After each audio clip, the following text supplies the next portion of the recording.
but the true beliefs that they've convinced themselves of that they can't change their situation. Yes, you can. You're the creator of your life. You can change anything. It's going to take something. It's going to take healing your unresolved wounds that are literally programmed to repel love, intimacy, connection, because you're not.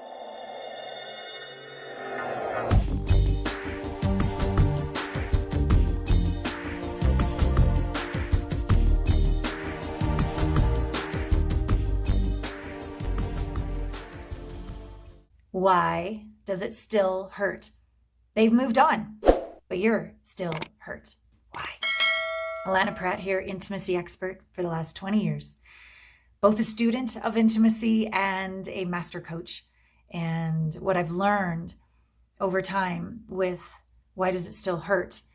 It's an unresolved wound.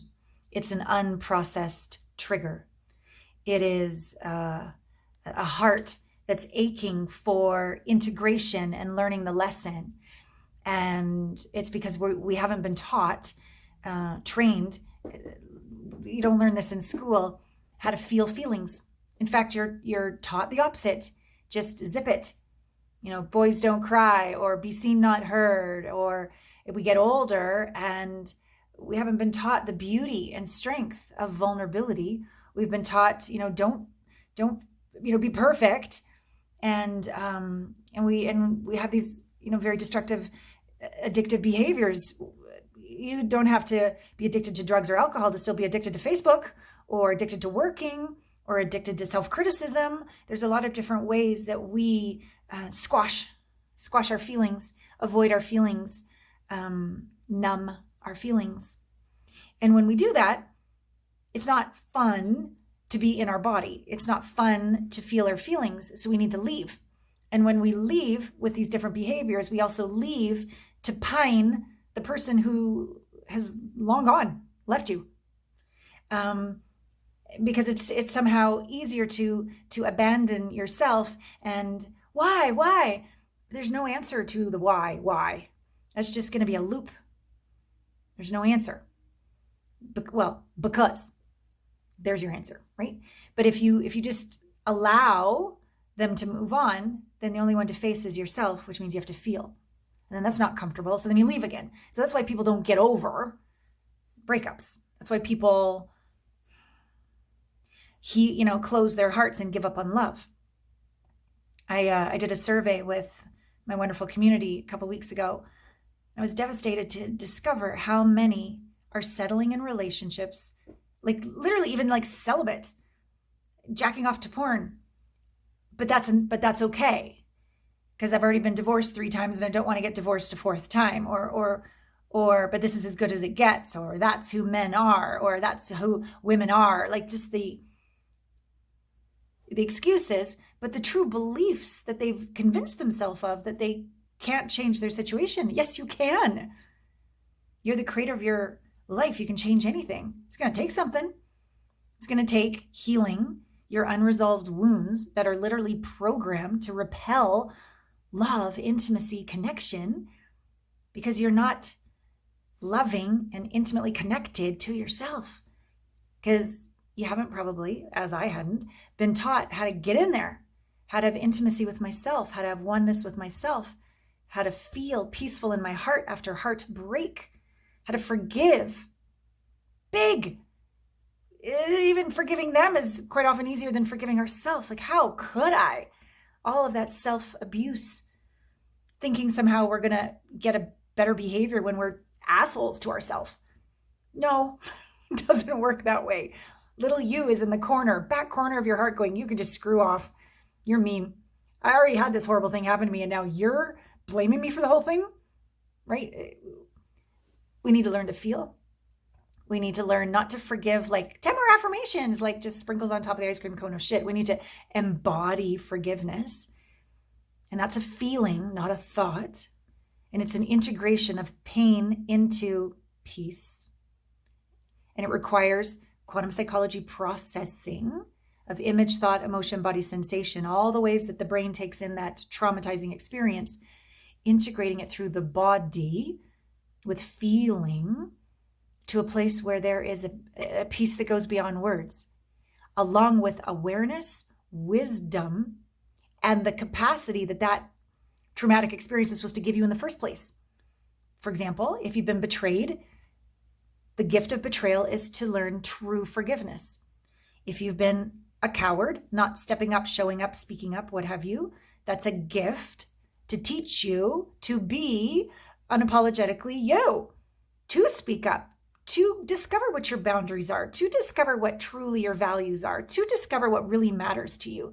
It's all an invitation. A little uncomfortable, but it's all an invitation for you to be a badass and know damn well who you are and what you deserve and speak it and create it and receive it. Maybe the lesson is about being a control freak because you haven't learned how to let go and surrender and trust.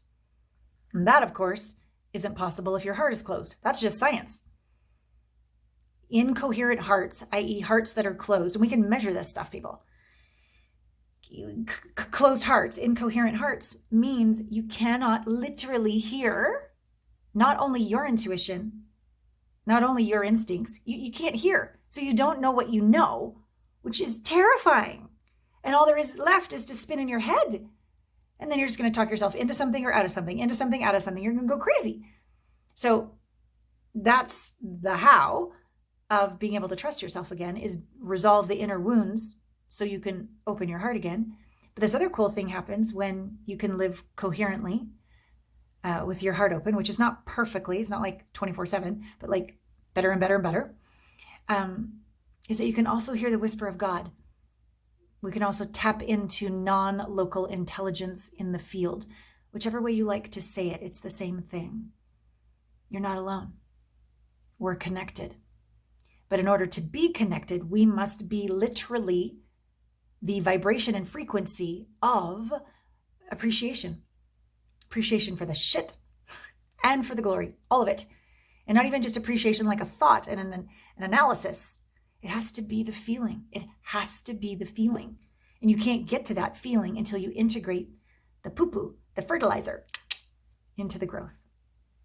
So that's why I'm so passionate about the work that I do. That's why over 20 years I've developed my Allana Pratt method processes. That's why I do my own processing and have 3 coaches. I think it's completely out of integrity to be a coach if you don't have several of them, because I can't see my blind spots to save my life. And it's a beautiful responsibility to my clients to be on my A game for them.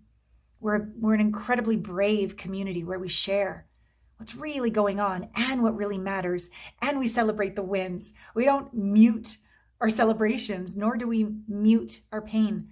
We feel life fully. We live life fully. It's delicious and orgasmic. And when it's sad, we're there for each other. It's wonderful to less and less resist, more and more allow, and be more and more at home with the unknown. Isn't that ultimately what being present is? Like, I'm at choice. I can respond. I have boundaries. I know what I know, all of this. Simultaneously, can't control shit, can't control anybody, can't control anything. I mean, to be really present, it means you're out of control while simultaneously being totally at choice. It's brave. And bravery does not come from the mind. Maybe strength comes from muscles, or stubbornness comes from, okay. But true courage, true bravery, la cour, that's the heart. And it's got to be open. So we got to do the work. So if you're like, oh, she's right. Not that I need to be right, but like, I'm resonating with this chica, right? You're like, yeah, okay. It's making sense. The same patterns are showing up because it's time to do this deep heart integration work. Well, then I would love to welcome you to our world. So the first step to do so is to connect for an incredible experience. We call it the Intimacy Breakthrough Experience. So you can really see what those blind spots are. What have been those emotional band-aids that have actually been making things worse, repelling the very love that you desire. So we encourage you to connect with us at allanapratt.com/connect. Go there now. Register for your experience. You will not regret it. You will be so safe, so seen, so held, and provided with such clarity of what's going on and the proven path to change it. We're going to have a great old time together. We swear, we laugh, we have a blast. We're real, and we're safe to be you. God, it feels good. You deserve that. We'll see you soon. Much love.